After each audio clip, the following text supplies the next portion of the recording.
Hi everyone, my name is Shifa Saltagi Safadi and I am the author of Getting Between, the National Book Award winning novel in verse, as well as my upcoming Sisters Alone, my second novel in verse about two sisters stuck home alone in a blizzard. And today's Poetry Month tip will be about image systems. If you want to know more about image systems, I really encourage you to take Cordelia Jensen's Formally Highlights Now Boyd's Mills course. Cordelia Jensen does a great job really delving into all the tips and tricks and craft qualities of image systems, and what I learned from her, so I encourage you to check it out. But simply put, an image system is when a novel in verse gives an image to the reader, a sort of uniform theme or symbol throughout the story, and uses this image constantly to evoke a sort of theme or a sports theme or a gardening theme or a blizzard theme. But in Sisters Alone, my image system, for example, is snow. I use motifs of water and fire for the girls, but the image system is in general a snow image system. So you will see a lot of metaphors, figurative language, similes, descriptions, using snow and blizzards and ice cold, any sort of blizzard imagery that brings this story right into the character's senses and makes you feel like you need to cuddle up in a blanket because you will feel cold. And in Getting Between, I used an image system of a football team. So the book is arranged like a football game with each poem like a play-by-play where you see a lot of football metaphors, football similes, football facts. It feels like you're attending a football game. Even the verse bounces from side to side, sort of like a football, and there are concrete poems using football.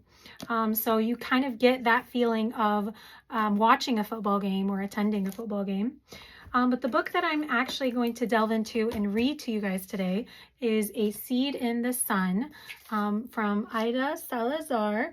And this novel in verse, it uses the image system of seeds and gardens to bring this story to life.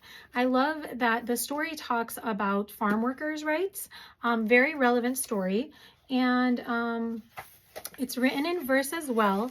And it starts off with a beautiful, beautiful proverb, which just sets the tone for the story and the image system, which says, "They tried to bury us, but they didn't know we were seeds."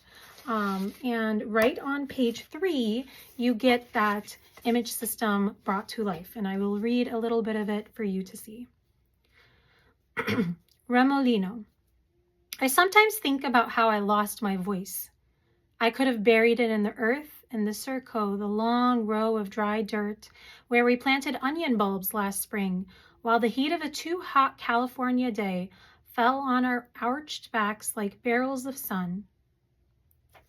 So right away, you see she's lost her voice and she could have buried it in the earth, like onion bulbs. So you're getting that imagery of seeds, of onion bulbs. And the last stanza also shows more imagery, and it says, "It could have been taken by the roaring remolino that slammed into us like the storm of Papa's belt when we upset him, an out of nowhere tornado ripping through the fields." So you get this imagery of fields and a tornado ripping up the sand and the soil. So you're getting, right away, you're getting to see how, you're getting that imagery of seeds and you're getting the imagery of tornadoes ripping up fields. So you can see how the gardening and planting is used to show devastation, really, to show a problem at the beginning of the book. Now at the end of the book, the imagery is used again. And this time, gardening is used to show the character's change, the character's uplifting, her character arc that has become more empowered, and she uses her voice, but also she uses gardening in a positive way. And so the image system here comes in a full circle moment and shows that change. Page 248, Before I Sing.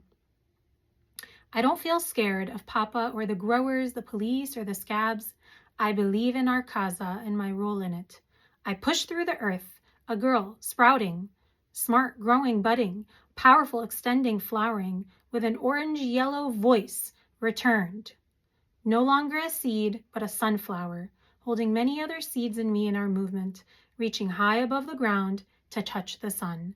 So really, this is the best example of the image system throughout the whole book, and it brings you, it's right at the end of the story, and it brings you to that completion of feeling at the beginning that the book started off as a seed and the main character ends up as a sunflower by the end.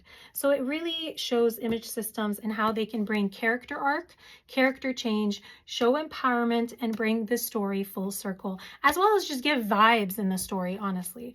And I hope you try image systems through your own work. Try to see how you can write a poem and make it snowy vibes or summer vibes. Spring is coming. I am so excited to see the sun again. Try using sun vibes, or even try planting vibes, kind of like how Ida does. Start a poem with a seed and have this seed become a flower, and see how you can use metaphors and similes to bring your emotions to life through that poem. I hope you enjoyed today's tip and you try out image systems on your own.